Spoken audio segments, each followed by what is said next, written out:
অঙ্কটাতে বলেছে দুটি সংখ্যার অনুপাত 2:3 এবং গোসাগু 5 হলে গুণফল কত। গুণফল যদি করতে হয়, দুটি সংখ্যার অনুপাত দেওয়া আছে, গোসাগু দেওয়া আছে, গুণফল করতে গেলে কী করতে হবে? অনুপাতগুলো গুণ করব। তাকে যে গোসাগুটা আছে এখানে যটা অনুপাতের সংখ্যা দেওয়া আছে, কটা দেওয়া আছে অনুপাতের সংখ্যা? একটা দুটো। গোসাগুটা যটা অনুপাতের সংখ্যা দেওয়া থাকবে তবার লিখব। এখানে দুটো সংখ্যা দেওয়া আছে 2:3, সেই জন্য গোসাগুটাকে এখানে দুবার লিখলাম। যদি একটু তিনটা সংখ্যা থাকতো 2:3, 5, 6, 4, 3 যাই হোক, তাহলে গোসাগুটাকে কী লিখতাম? এটাকে 5 বার লিখতাম। এরপর এগুলোর গুণ করলে হয় 5 5 25, 25 3 75, 75 2 23। তো দুটি সংখ্যার অনুপাত 2:3 এবং তাদের গোসাগু 5। গুণফল কত? গুণফল গোসাগু দেওয়া আছে, দুটি সংখ্যার অনুপাত দেওয়া আছে, গুণফল করতে বলেছে, তাহলে কী করতে হবে বললাম? অনুপাত দুটার গুণ করব এবং গোসাগুটা এইখানে যটা অনুপাত আছে একটা দুটো এরকম করে গুনবো, ততবার গোসাগুটা লিখবো। এখানে 1 2 দুটো আছে, সেই জন্য দুবার লিখলাম, তারপর গুণ করে দিলাম, হয়ে গেল। এরপর নিচের অঙ্কটা দেখো, বলেছে 4 অঙ্কের কোন ক্ষুদ্রতম সংখ্যা 2 3 5 দ্বারা বিভাজ্য। এই অঙ্কটা করতে গেলে প্রথমে যে সংখ্যাগুলো দ্বারা বিভাজ্য আছে সেইগুলো লসাগু করতে হবে। 2 3 5 এর লসাগু।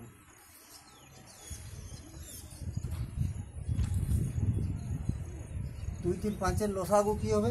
এগুলোর গুণ করলে হলো, যেহেতু মৌলিক সংখ্যা আছে সবগুলোই। 5 3 15, 15 2 30। এরপর কি করতে হবে? যে লসাগুটা বেরোলো 30, এটাকে 4 অঙ্কের ক্ষুদ্রতম সংখ্যাকে 30টা দিয়ে ভাগ করতে হবে। 4 অঙ্কের ক্ষুদ্রতম সংখ্যা, একের পর 3টা শূন্য, এটাকে 30 দিয়ে ভাগ।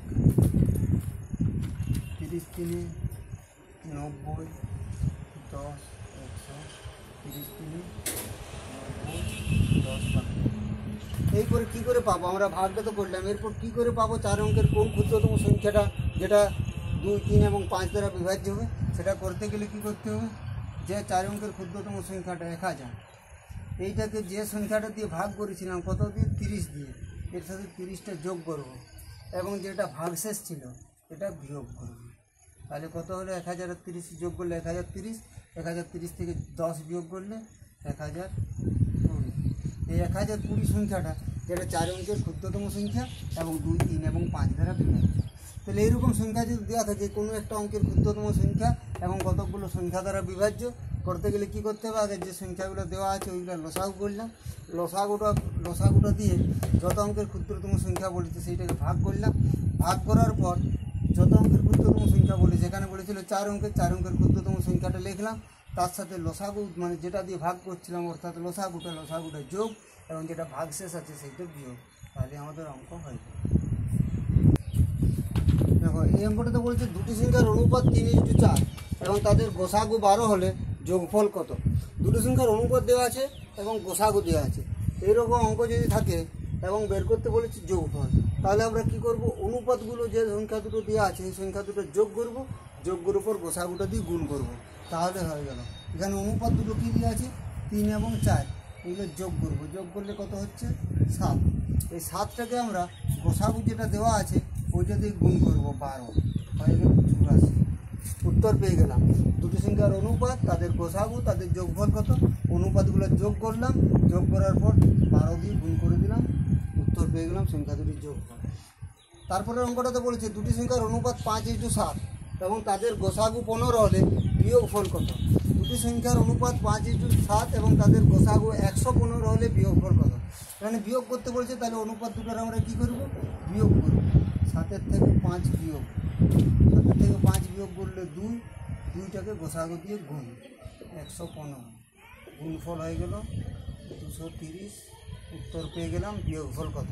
তাহলে বুঝতে পারছো দুটি সংখ্যার অনুপাত দেওয়া আছে, গোসাগু দেওয়া আছে, তাদের যোগফল কত। যোগফল করতে বললে অনুপাতগুলো যোগ করব, যোগ করে পর গোসাগুটা দিয়ে গুণ করব। যদি দুটি সংখ্যার অনুপাত দেওয়া থাকে, তাদের গোসাগু দেওয়া থাকে, বিয়োগফল করতে বলে তাহলে কি করব?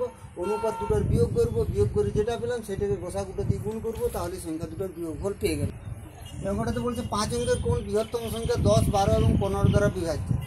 যে আগে করলাম ক্ষুদ্রতম সংখ্যা করার সময় যেভাবেই করলাম সেইভাবেই করতে হবে।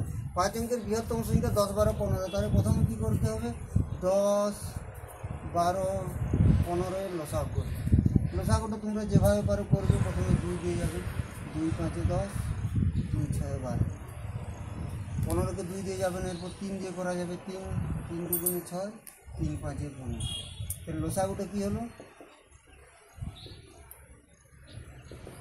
2 × 3 × 5 × 2 × 5, 5 × 25, 25 × 50, 50 × 100, 100 × 300।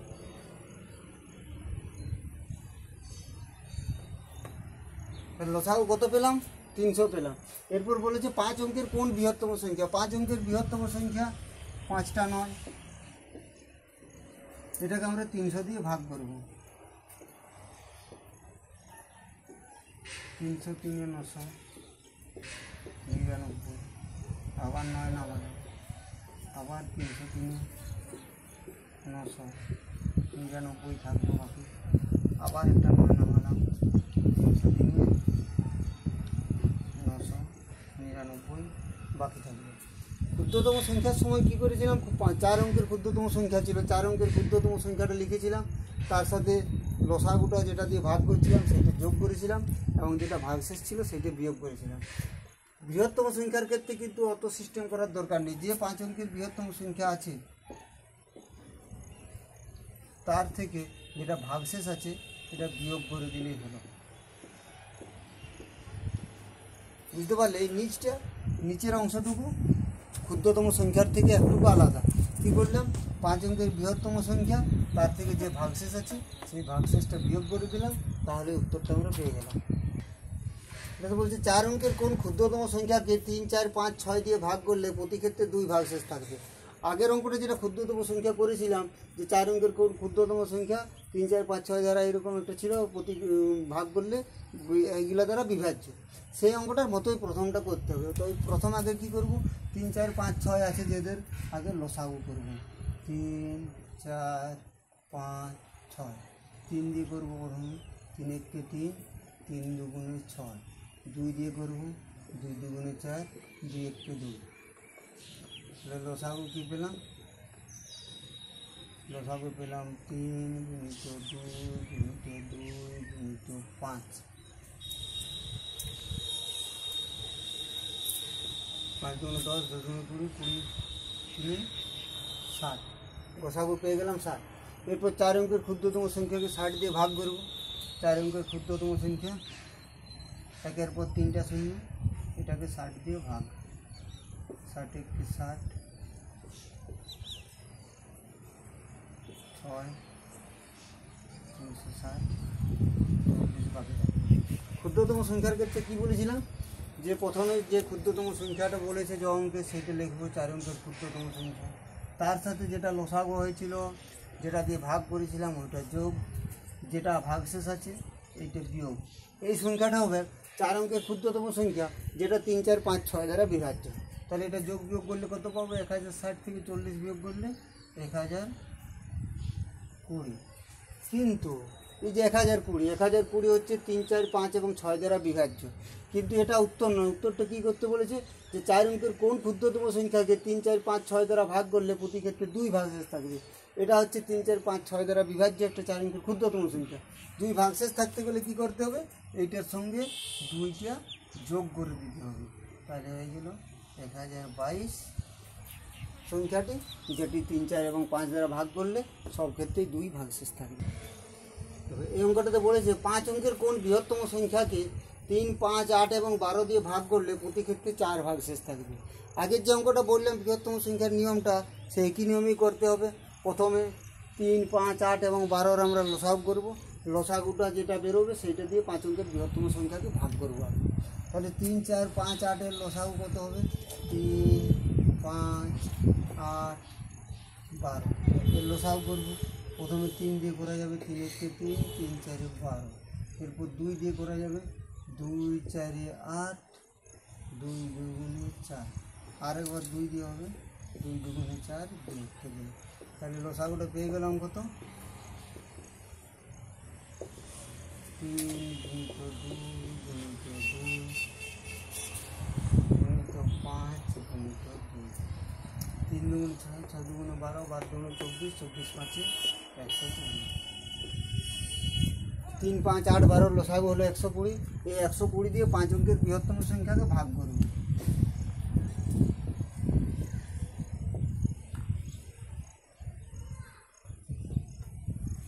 কী হলো 3 4 5 3 5 8 12 লসাগু পেলাম 120।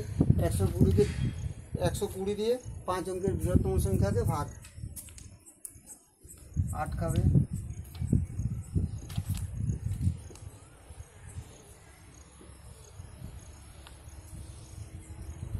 3 12 3 36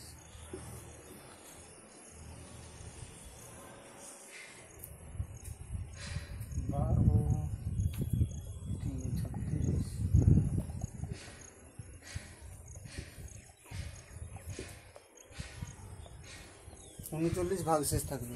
বৃহত্তম সংখ্যার ক্ষেত্রে কি বলেছিলাম যে বৃহত্তম সংখ্যা থেকে ভাগশেষটা বিয়োগ করলে বিভাজ্য সংখ্যাটা পেয়ে যাব। 5টা নয়, তার থেকে 39 বিয়োগ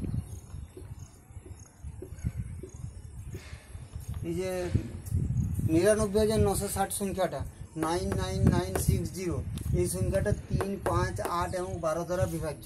কিন্তু অঙ্কটা তো উত্তর বের করতে বলেছে যে প্রতি ক্ষেত্রে 4 ভাগশেষ থাকবে। যদি এইটা 12 দ্বারা ভাগ করলে বিভাজ্য হয়ে যায়, তাহলে 4 ভাগশেষ থাকতে গেলে কি করতে হবে, সংখ্যাটাকে আবার 4 বেশি হতে হবে। 4 বেশি হতে হবে মানে এর সাথে 4 যোগ 4 6 9 9 9। বলছি দুটি পরস্পর মৌলিক সংখ্যার গুণফল 117 হলে তাদের লসাগু কত। যে পরস্পর মৌলিক সংখ্যা মানে এদের সাধারণ উৎপাদক 1 এবং পরস্পর মৌলিক মানে সাধারণ উৎপাদক 1 এবং সেই সংখ্যা।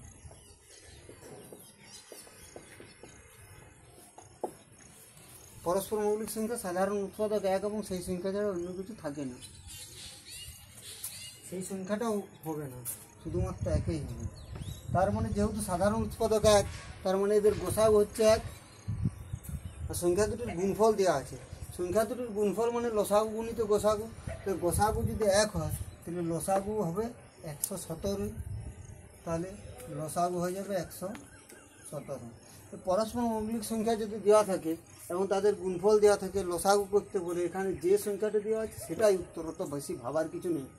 দুটি পরস্পর মৌলিক সংখ্যার গুণফল দেওয়া আছে, তাদের লসাগু কত, গুণফল যেটা আছে সেটাই ওর উত্তর, অত বেশি কিছু ভাবার দরকার নেই, একদম সরাসরি ওটা লিখে দিলে হলো। এরপর বলেছে 3টি সংখ্যা 9 12 15 মিনিট অন্তর অন্তর 3টি ঘন্টা 9 12 15 মিনিট অন্তর বাজে, তারা একসঙ্গে বাজার কত মিনিট পর আবার একসাথে বাজবে। তো ঘন্টার অঙ্ক একটা আগের ক্লাসে 2-1টা শিখিয়েছিলাম, সেরকমই অঙ্কটা 9 12 15-র আগে আমরা কী করে নেব, লসাগু করে নেব। 9 12 15, 3 দিয়ে করা যাবে, 3 3 9, 3 4 12, 3 5 15, আর করা যাবে না, লসাগু হয়ে গেল। তাহলে 3 গুণিত 3 গুণিত 4 গুণিত 5, 180 মিনিট। 180 মিনিট মানে 3 ঘন্টা। তাহলে বলেছে কি 3টি ঘন্টা 9 12 15 মিনিট অন্তর বাজার পর তারা আবার কখন একসঙ্গে বাজবে, কত মিনিট পর, মিনিট পরে আছে, তার মানে 180 মিনিট পর। যদি ঘন্টা থাকতো তাহলে হয়ে যেত 3 ঘন্টা পর। এটা বলেছে 3টি ঘন্টা 9 12 15 মিনিট অন্তর বাজে, তারা একসঙ্গে বাজার কত মিনিট পর আবার একসঙ্গে বাজবে, কত মিনিট পর বলেছে, তার মানে উত্তর হয়ে গেল 180 মিনিট পর।